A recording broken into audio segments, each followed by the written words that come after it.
Welcome to the most powerful video you'll ever watch. Not because it has fancy words or magic tricks, but because this video is about you and the battle inside your own mind. Let me ask you, have you ever felt like your brain is working against you? Like you're trying to be positive, but your mind keeps dragging you back into pain, fear, or regret? Have you ever smiled in front of everyone while screaming inside your head? Have you ever laid in bed at night, thinking the same painful thoughts again and again, and you whisper to yourself, "Why can't I just stop thinking like this? Why do I always feel so low even when everything seems fine? What's wrong with me?" Let me tell you the truth. There's nothing wrong with you. You're not weak. You're not broken.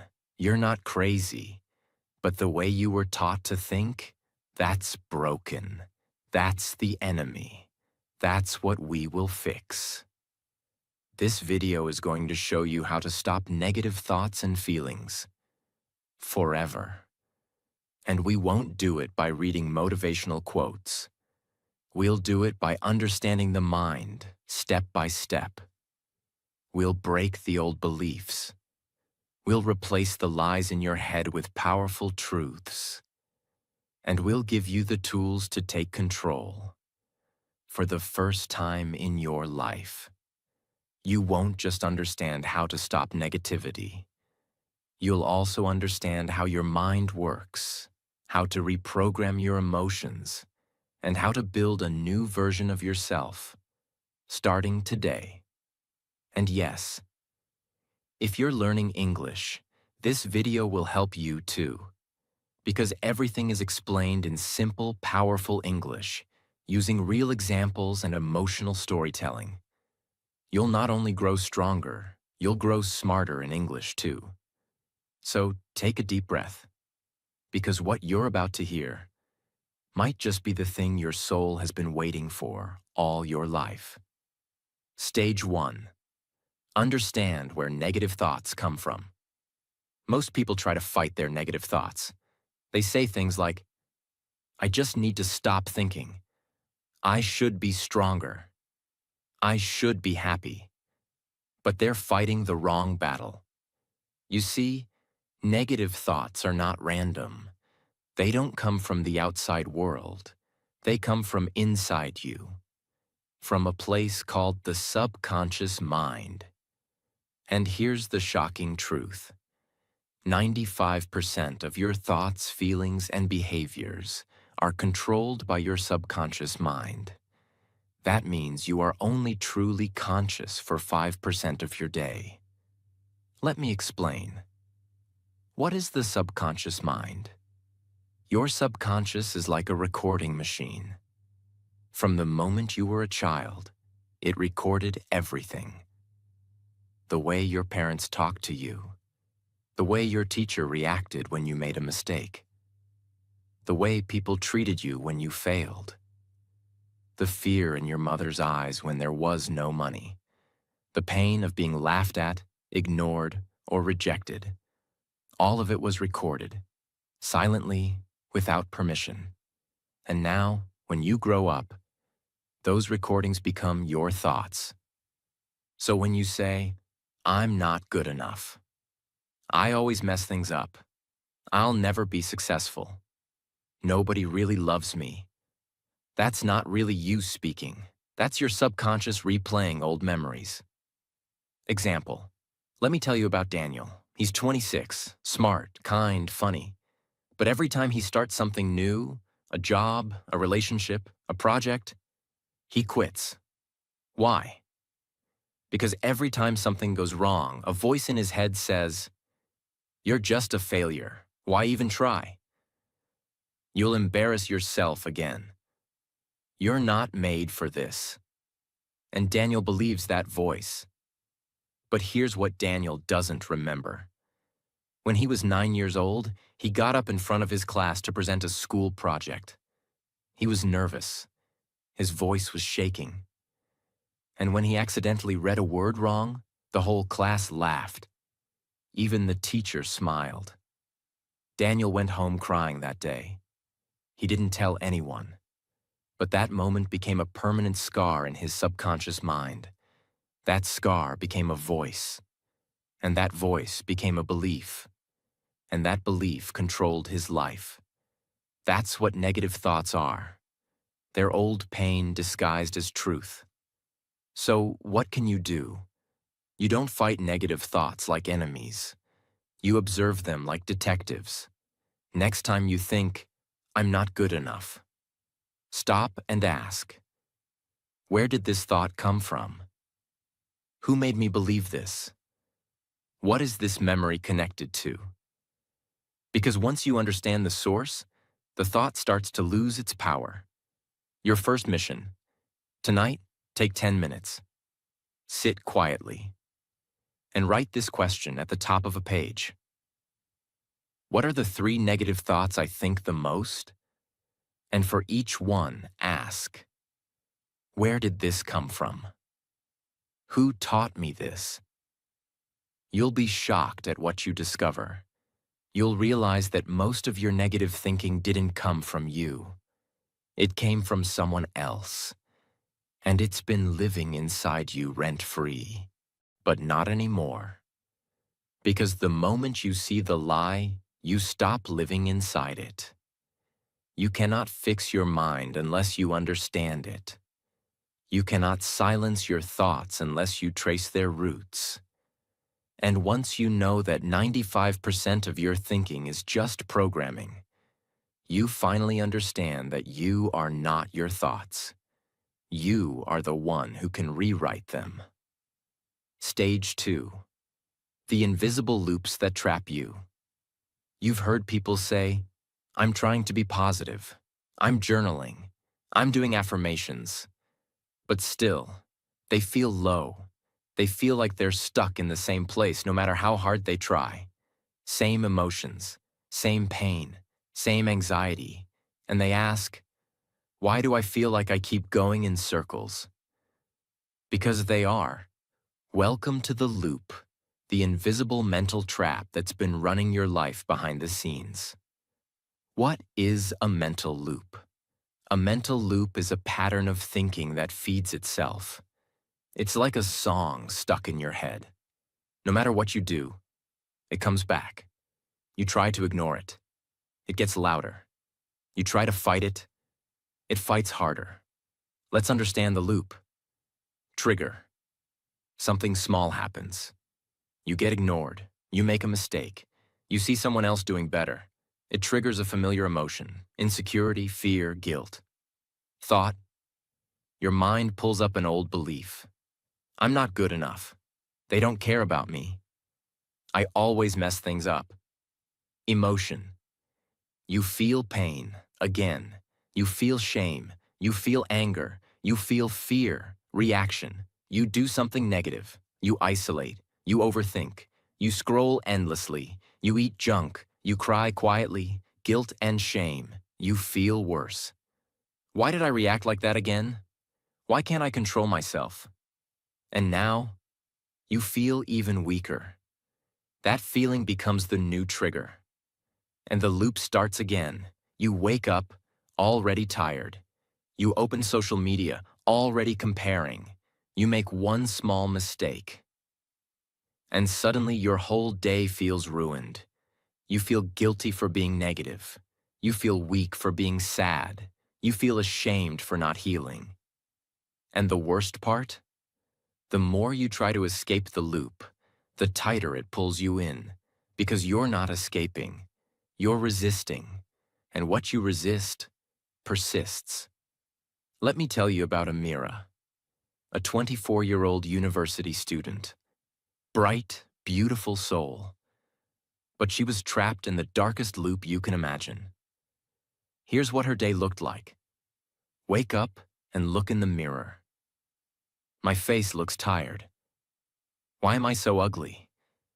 Go to university and see others laughing together. Why don't I have friends like that? Maybe I'm just not likable.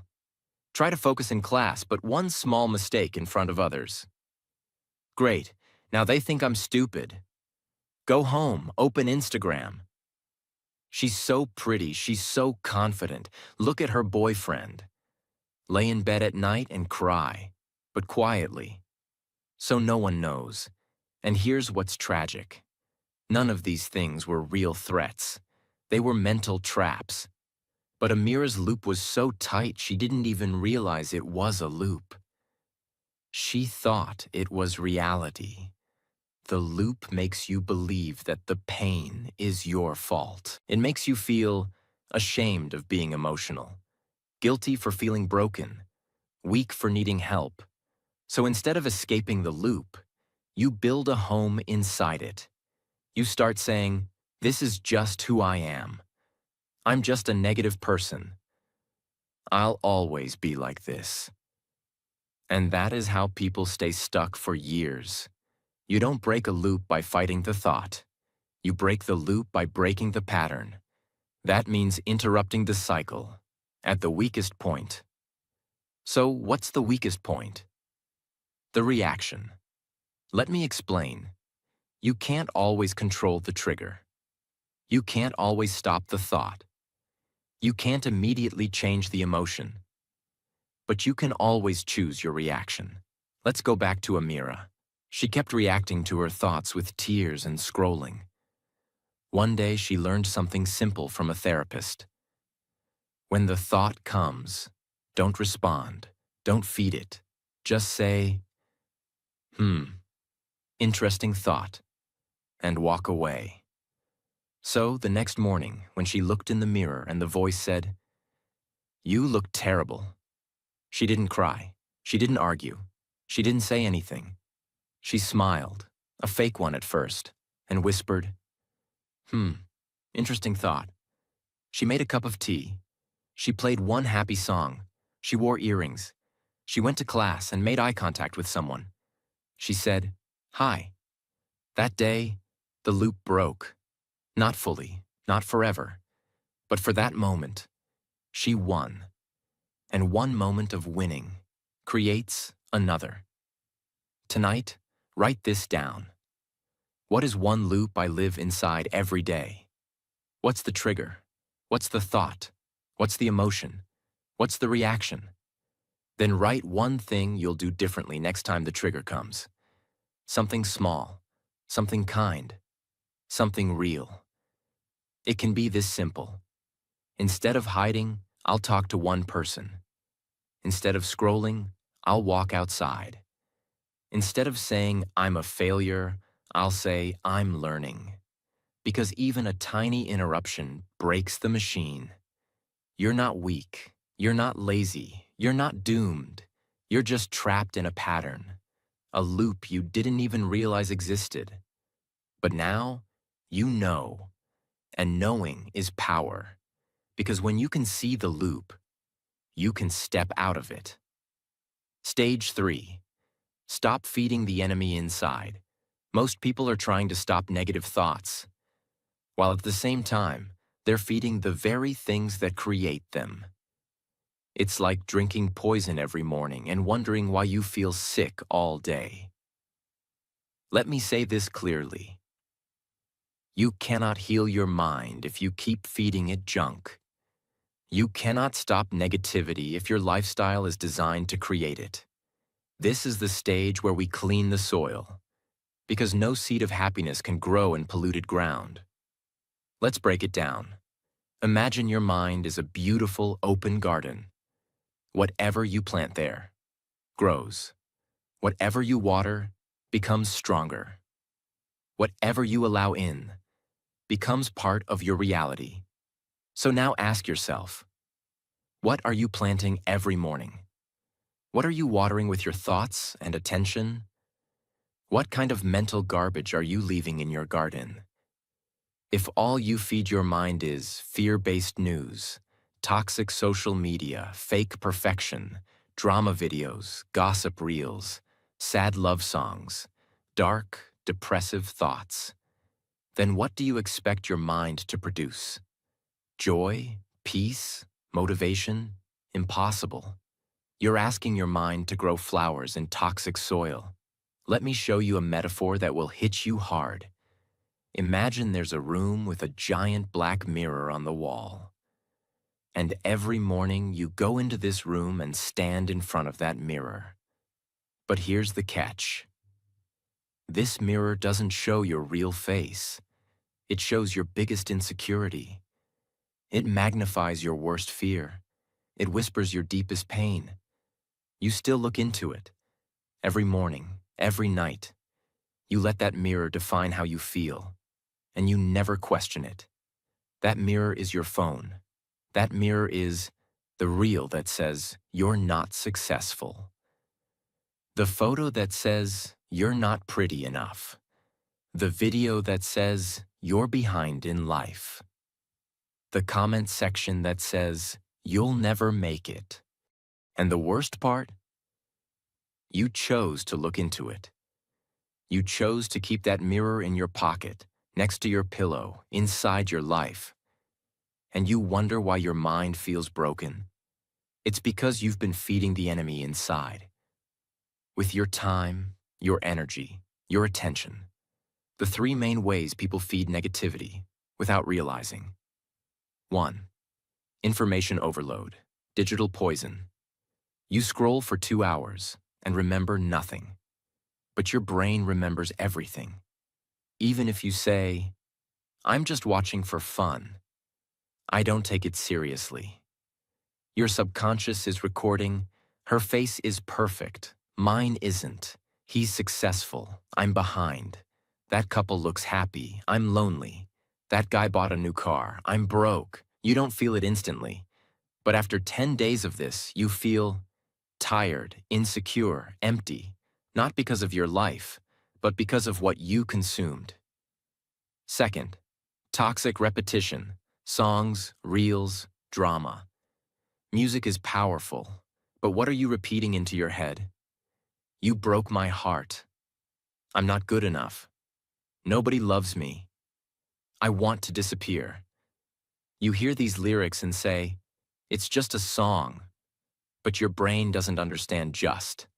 It only understands what you feed it repeatedly. Repetition is programming. And most people are programming themselves to be depressed. On autoplay. 3.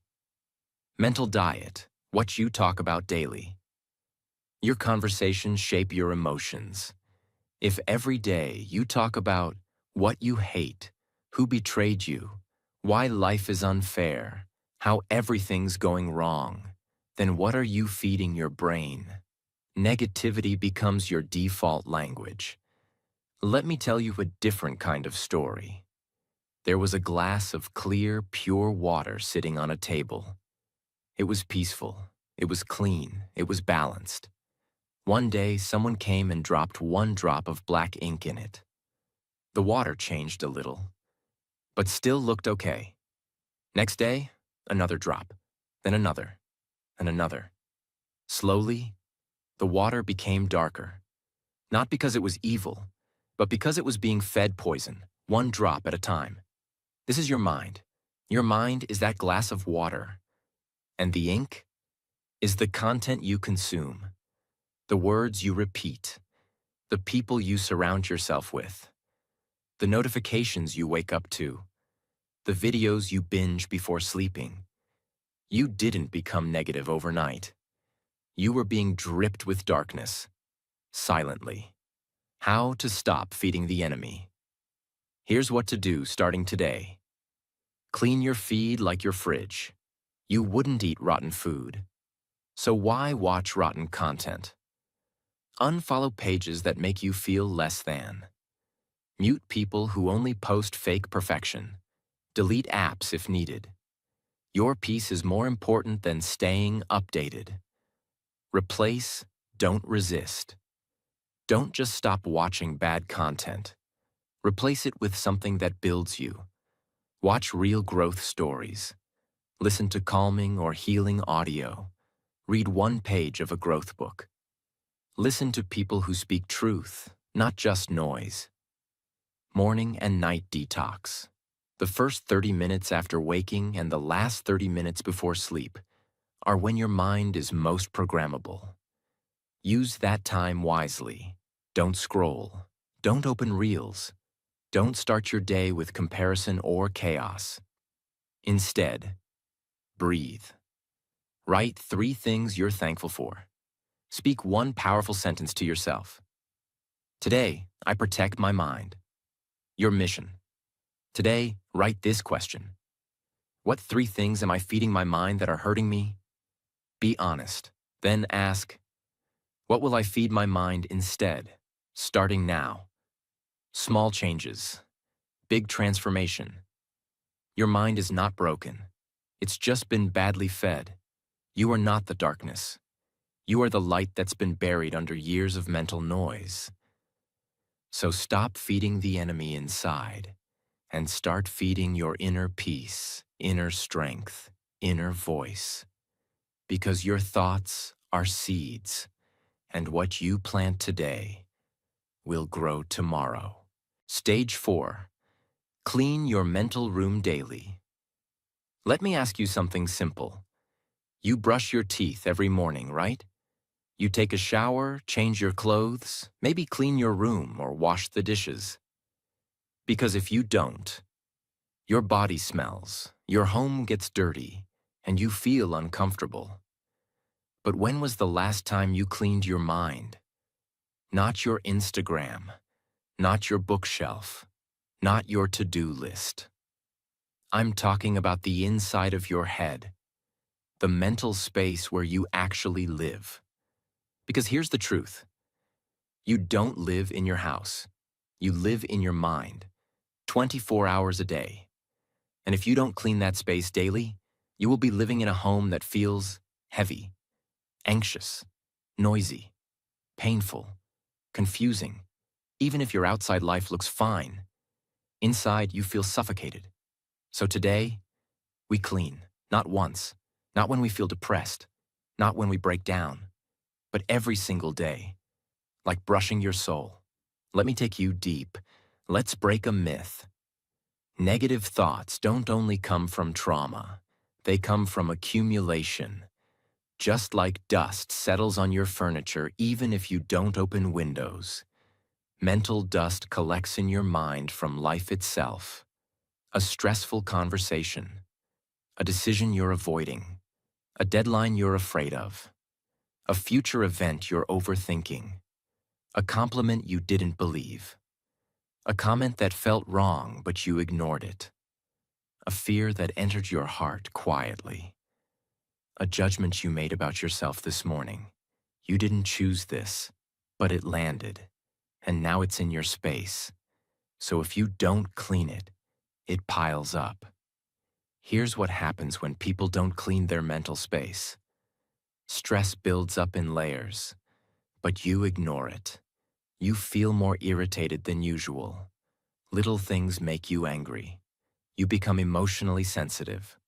One sentence can break you. You feel tired without reason, because your mind is overloaded. You stop enjoying things, because your joy has no space to live. You start avoiding life, because everything feels like too much. And slowly, without realizing, you stop being you. You stop laughing loudly. You stop dancing freely. You stop speaking confidently. You stop trusting your ideas. You stop dreaming. Not because you're weak, not because you're lazy, but because your mental room is full of unprocessed emotion. Imagine a small room with 100 open cardboard boxes. Each box contains something from your mind. One has a painful memory. One has your unfinished goals. One has your financial stress. One has a conversation you're avoiding. One has your fear of rejection. One has a thought you had at 3 a.m. One has your guilt. One has your secret self-doubt. Now imagine trying to sit and relax in that room. You can't. There's no space to breathe. This is what your mind becomes when you never pause to clean it. Here are 6 powerful, fresh, non-repetitive daily practices to clean your mental room. They require no app, no therapist, no external help. Only you, your intention, and your inner awareness.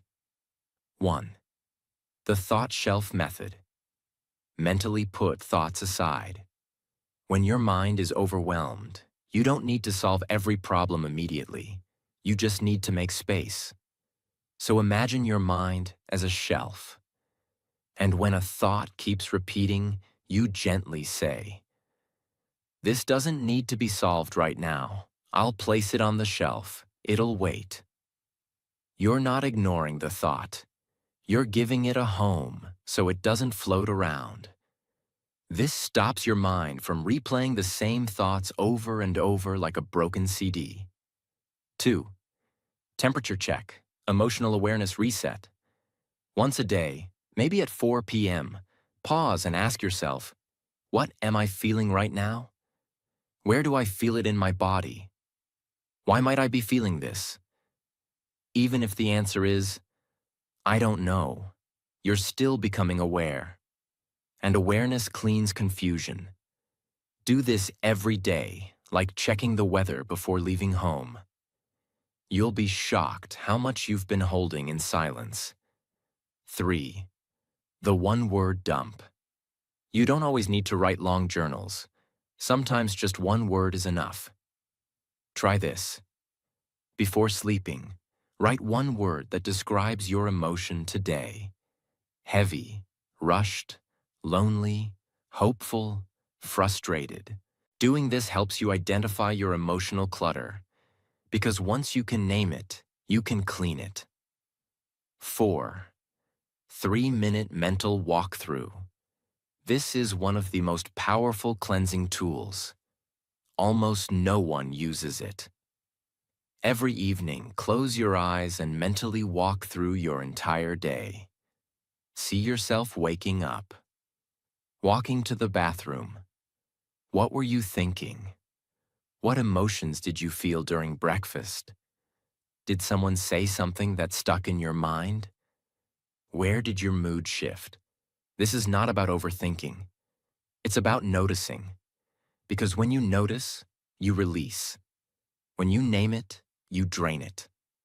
Even 3 minutes of this can unload more emotional weight than hours of advice. 5. Speak to yourself like you're a child. Before bed, sit quietly and say one kind thing to yourself, as if you were speaking to a small, scared child. Say, "You did your best today. It's okay to feel tired. I'm proud of you for not giving up. You made it through. That's enough. You are safe now." Do this daily, and you will start healing your self-image. Because the most dangerous dirt in your mind is not fear, it's self-hatred. 6th micro-forgiveness exercise. Each day, choose one small thing to forgive. Someone who interrupted you. A past version of yourself. A mistake that still haunts you. A friend who didn't message back. A moment where you felt ignored. Say quietly, "I release you. I'm done carrying this. My peace matters more." You don't need an apology. You don't need closure.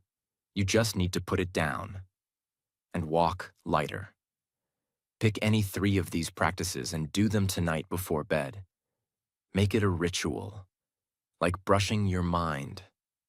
Because when your mental room is clean, you sleep deeper, you speak softer, you focus sharper, you feel freer, you dream bigger. You're no longer controlled by chaos. You're in control of your space. You are not too sensitive. You are not overreacting. You are not broken. You are simply overcrowded. And when something is too full, even a feather can break it. So make cleaning your mind a daily ritual. Not when you collapse. Not when you cry. Not when life forces you. Do it before it's too late. Do it because you deserve clarity. Do it because peace is not a gift. It's a habit. Stage 5. Replace, don't fight. Let me start with this truth. You will never win a war by screaming at your enemy. And you will never win peace by screaming at your thoughts. And yet, that's what most people are doing. They say, I just want to stop thinking negatively. How do I shut off these thoughts? I'm tired of this voice in my head. So, what do? They fight. They try to block the thought. They say, stop thinking this. Why am I like this? I shouldn't feel this way. But the more they fight, the stronger the thought becomes. Why? Because you can't fight a thought with force. You can only win by replacing it. Let me explain everything in the deepest way possible. Why fighting negative thoughts never works. The moment you say, I don't want to think about this thought, your brain focuses more on that thought. Because the brain doesn't hear don't. It only hears the subject. If I say, don't think about a pink elephant, you'll instantly imagine it. If you say, don't feel anxious, your mind starts scanning for all the reasons you're anxious. So when you try to fight a thought with more thought, you create a mental storm. Every time you argue with a negative thought, you're giving it energy. You're saying, this thought matters. It deserves attention. It has power. And it grows. So what's the solution? Don't fight the thought. Replace it. Redirect it. Rewire it. Like changing the radio station. Like turning the page. Like choosing a different road. Let's explore how. Imagine there's a radio in your room, and it's playing a horrible, depressing song. Lyrics like, you're a failure. You'll never be loved. You're too late. You're not enough. The volume is loud. It's hurting your ears. It's affecting your mood. What do? Do you scream at the radio? Do you beg it to stop? Do you cry in front of it? No, that would be pointless. You either change the station, lower the volume, turn it off, play your own music louder. This is how replacement works. You don't beg your brain to stop. You give it a new direction. Thoughts are like habits, and the best way to break a habit is to replace it with another one. Here's the secret.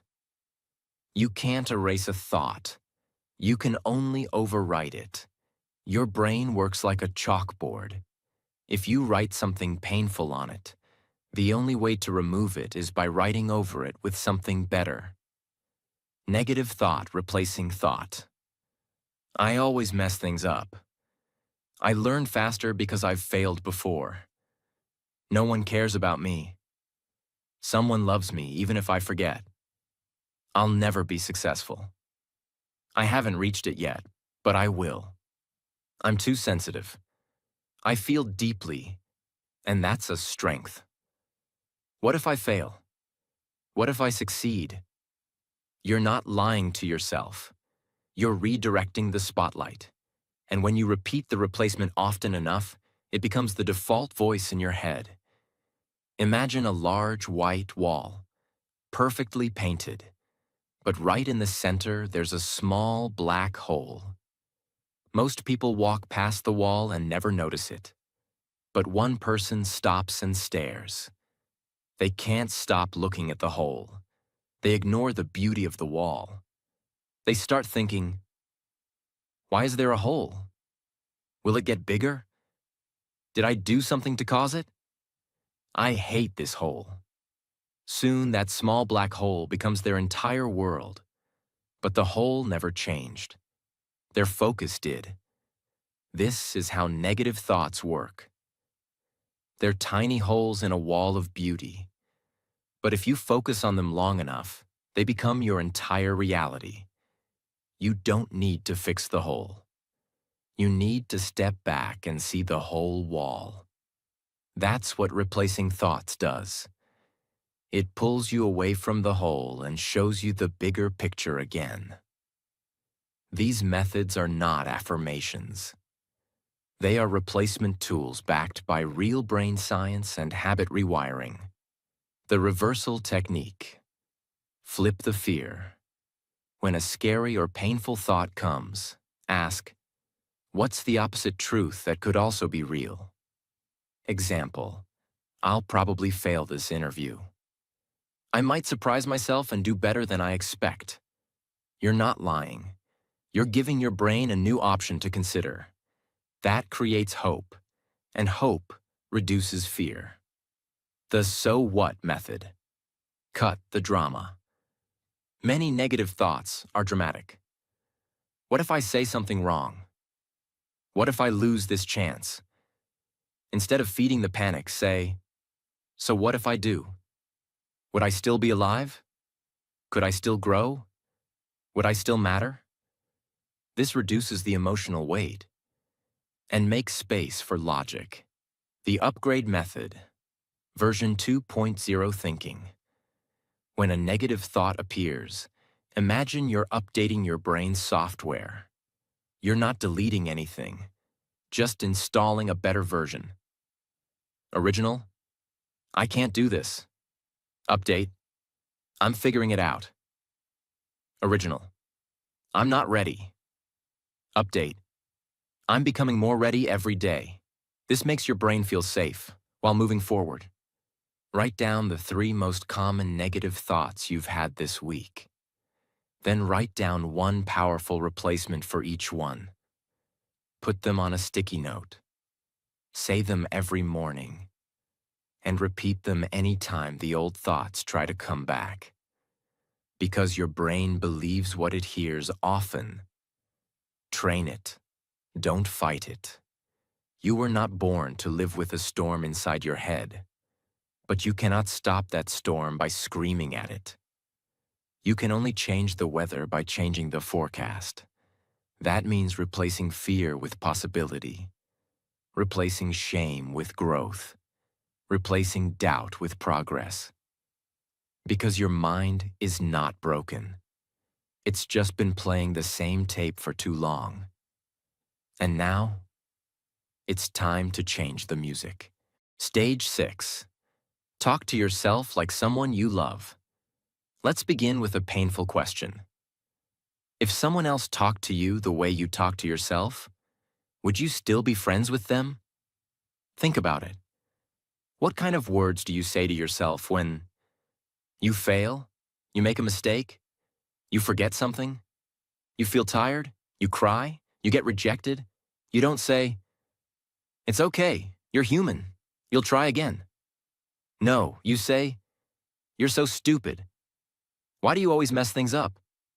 Nobody cares. You're such a burden. I hate myself sometimes. I'll never get it right." And the tragedy is, if someone else said that to you, even once, you'd probably walk away. But you say it to yourself every day, and you can't walk away from your own mind. So what happens? You live inside a house where you're constantly verbally abused by your own voice. Most people have an inner critic, but for some, it becomes an inner bully. That voice does not guide. It attacks. It says, "You're always behind. You're not as good as them. You're weak. You're ugly. You're lazy. You deserve to be alone." Now imagine this scenario. A 7-year-old child comes to you. They say, "I made a mistake today. I feel bad about myself. I think I'm not good enough." Would you scream at them? Would you say, "You're an idiot. You'll never be anything. Nobody likes you"? Of course not. You would hug them. You would look into their eyes and say, "It's okay. We all make mistakes. You are still worthy. Let's try again tomorrow." So why don't you talk to yourself that way?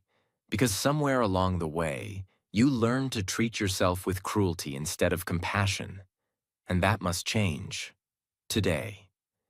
Imagine your mind is a garden, and your self-talk is the gardener. Every word you say to yourself is either planting a flower, pouring water, or cutting the roots. If the gardener keeps saying, "This plant is useless. It's never going to grow. I hate this plant. Why are you so slow?" then even the most beautiful flower will wither. But if the gardener says, "You're growing slowly, but you're growing. It's okay if today was tough. You don't have to bloom every day. I believe in you," then even the weakest plant finds the courage to stand tall again. Your self-talk is the water, the sunlight, the air of your inner world. And how you speak to yourself decides whether you wither or rise. Let's be clear. Negative self-talk is not harmless. It creates real damage. It damages your confidence. It kills motivation. It creates shame. It breaks trust in yourself. It increases anxiety. It ruins relationships. It feeds depression. It makes you believe that you are the problem. And when you start to believe that you are broken, you stop trying to heal. You stop reaching for help. You stop believing in better. Not because better doesn't exist, but because your inner voice has convinced you that you don't deserve it. What if every time you made a mistake, instead of saying, "I'm so stupid," you said, "I made a mistake and I'm learning"? What if when you were tired, instead of saying, "I'm lazy," you said, "I've done so much. I need rest, not guilt"? What if when you felt jealous, instead of saying, "I'm such a bad person for feeling this," you said, "I'm human. I feel things. That's okay"? This is not about lying to yourself. It's about speaking to yourself with the same kindness you give to everyone else. How to start talking to yourself with love. 5 life-changing practices. 1. Give your inner voice a name. Seriously. Name it. Why? Because when you say, "I think I'm a failure," you're giving your inner critic 100% credibility. But if you name it Negative Nancy or Doubt Dan, you separate your identity from the voice. You say, "Oh, that's just Nancy again. She always shows up when I try something new." It sounds silly, but it gives you power and perspective. You stop becoming the voice. You become the listener, and the listener always has a choice. 2. The best friend technique. When you feel down, ask yourself, if my best friend was feeling this way, what would I say to them? Then say that to yourself, out loud. You'll be shocked how loving your voice becomes when it's not directed at you. 3. The mirror moment. Stand in front of a mirror for 2 minutes every morning. Look into your own eyes, not to judge your skin or hair, but to say 3 things. I'm trying. I'm still here. I forgive you.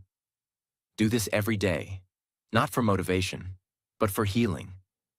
Because your own reflection has been waiting years to hear those words from you. 4. Rewrite the sentence. Take any cruel sentence you say often and rewrite it. For example, cruel thought, loving rewrite. You're a burden. Your feelings matter too. You're so dramatic. You're allowed to feel deeply. You're always messing up. You're learning like everyone else. Nobody wants you. You're still learning how to love and be loved. You're weak. You're carrying so much and still going. Print it, post it, say it. Your inner child is still listening. 5. Forgive yourself daily. Yes, daily. Not once a year. Not once when you make a big mistake. Every single day, before you sleep, whatever I did wrong today, I forgive myself. Whatever I said, forgot, overreacted to, I'm still learning. I will not carry this shame into tomorrow. Because guilt does not make you grow. Grace does. Sit alone. Quiet. Just you. Put your hand on your heart and say this softly. I'm sorry I've been so cruel to you. You didn't deserve that voice. From today, I will talk to you like someone I love. Let the tears fall if they come. You're not weak. You're reconnecting. You don't need to be perfect. You don't need to be fearless. You don't need to have it all together. But you need to start being kind to yourself. Because the world is already full of people ready to judge you, criticize you, and misunderstand you. Don't join them. Be the one voice in your life that says, you are still worthy, even now, especially now. Stage 7. Cut off the hidden triggers. Triggers aren't always loud. They're not always dramatic. They don't always knock and say, hey, I'm here to ruin your peace. Sometimes they're soft. Sometimes they feel like comfort, but they pull you back into the old version of you, the version who was scared, the version who doubted, the version who lived in fear. Imagine you live in a room with a very soft ticking clock. Tick, tick, tick. You get used to the sound. You don't notice it anymore. But the ticking is always there. It's just background noise. Now one day you finally remove that clock. You sit in silence. And for the first time you realize, oh my God, I've been living with that noise for years. This is exactly what emotional triggers are like. You don't notice them anymore, but they're there, ticking in the background of your life. A certain person's presence, a toxic group chat, a smell, a routine, a ringtone, a hairstyle, a habit, a place, a social obligation, a monthly reminder, even your bedroom setup. You wonder why you feel anxious. But you're still sleeping next to a memory of the worst version of you. You're still keeping open the door that trauma used to walk through. This is where people make the biggest mistake. They think, I shouldn't have to cut people off. That's harsh. I should be stronger than this. It's not fair to avoid everything that makes me uncomfortable. But listen closely. Healing is not about proving how strong you are. Healing is about protecting your energy so you don't keep bleeding internally. If a wound is fresh, you don't go running through a dusty field. You bandage it. You give it time. You avoid what could infect it.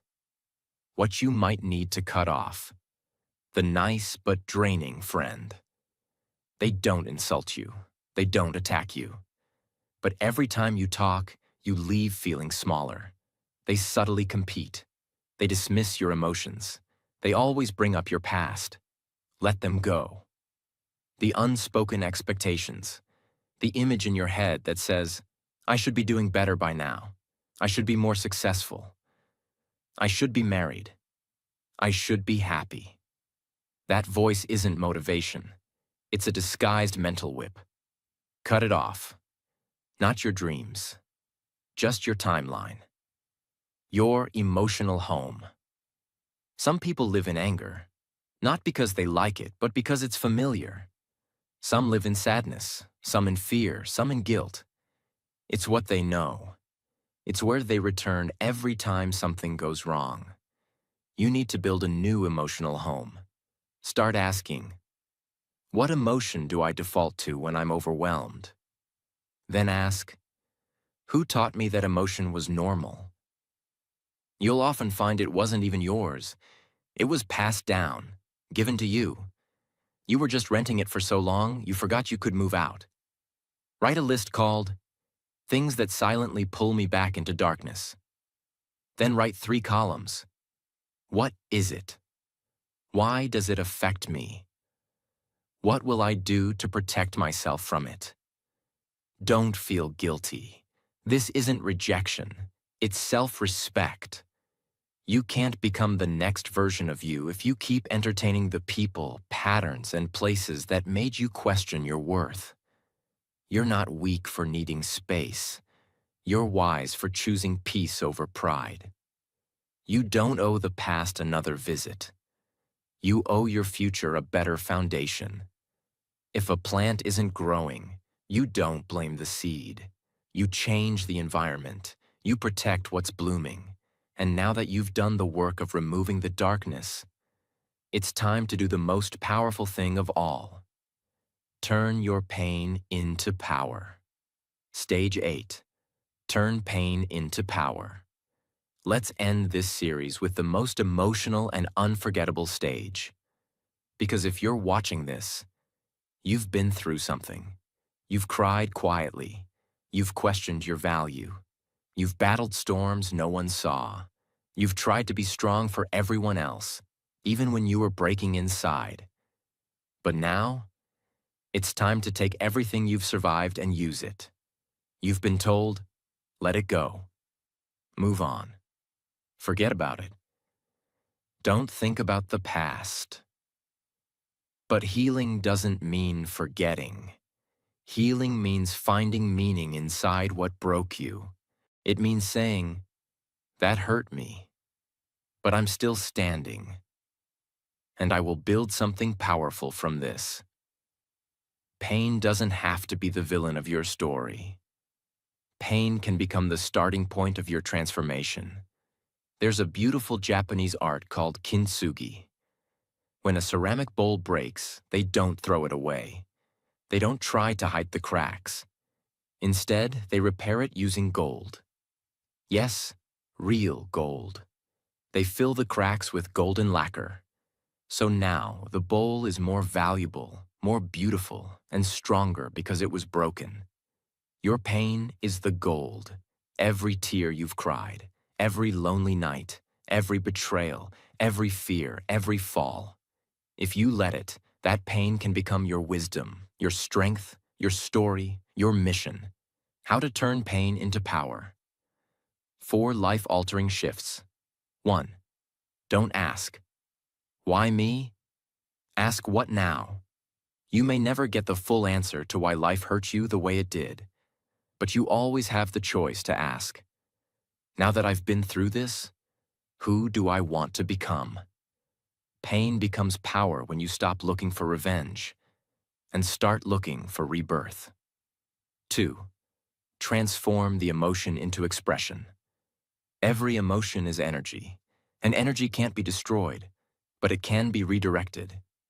Turn anxiety into art, loneliness into leadership, anger into boundaries, sadness into storytelling, fear into fuel.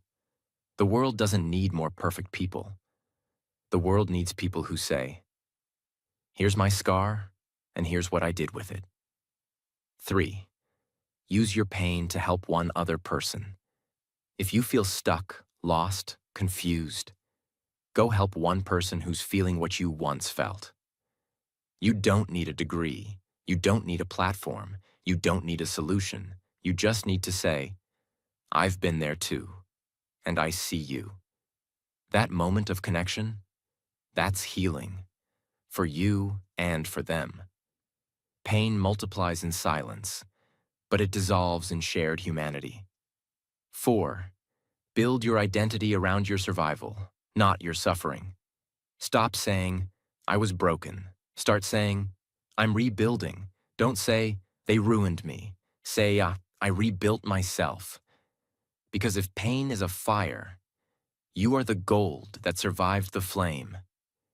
You didn't come this far to just feel better. You came this far to transform. This is not just a video about how to stop negative thoughts. This is a reintroduction to your power. Everything you've been through has been shaping you, not to destroy you, but to prepare you. So here's your final message. You are not your pain. You are not your past. You are not your thoughts. You are the power that rises in the middle of all three and chooses to become something greater. This is your story now, your chapter, your healing, your time. So now you've reached the end. Not the end of the video, but the end of a version of you that didn't know better. The version of you that thought, maybe I'll never heal. Maybe I'll never be free. Maybe this is just who I am. But now you know something different. You've seen the enemy. You've studied the patterns. You've cleaned the pain. You've changed the voice inside. You've built strength. You've protected your energy. And you've taken the hardest thing in your life and started turning it into your power. That is not a small thing. That is transformation. That is courage. That is a new life beginning. Right now. And if nobody told you this today, let me say it clearly. I am proud of you. Not because you're perfect, but because you showed up, broken, scared, tired, unsure, and still tried, still listened, still stayed till the end. That means you're ready. Your thoughts do not control you. You control what thoughts are allowed to stay. You control your healing. You control your pace. You control your story. And if you keep showing up like you did today, your life will never be the same again. Because small steps, repeated with love and honesty, become powerful lives. You are already on the way. If this video touched your heart, if it made you feel seen, understood, stronger, then I invite you to do one simple thing. Subscribe, so you can keep learning, keep growing, and keep healing. Because this channel is not just about videos, it's about transformation. It's about turning English learning into emotional strength, and turning emotional strength into a better life. We speak slowly, clearly, deeply. So even if you're still learning English, you'll never feel lost here. Here, you'll be understood. So subscribe, turn on the bell, and join this journey. You belong here. And this is just the beginning. Thank you for watching. Thank you for staying. Thank you for fighting. I believe in you. Now go and become the person you were always meant to be.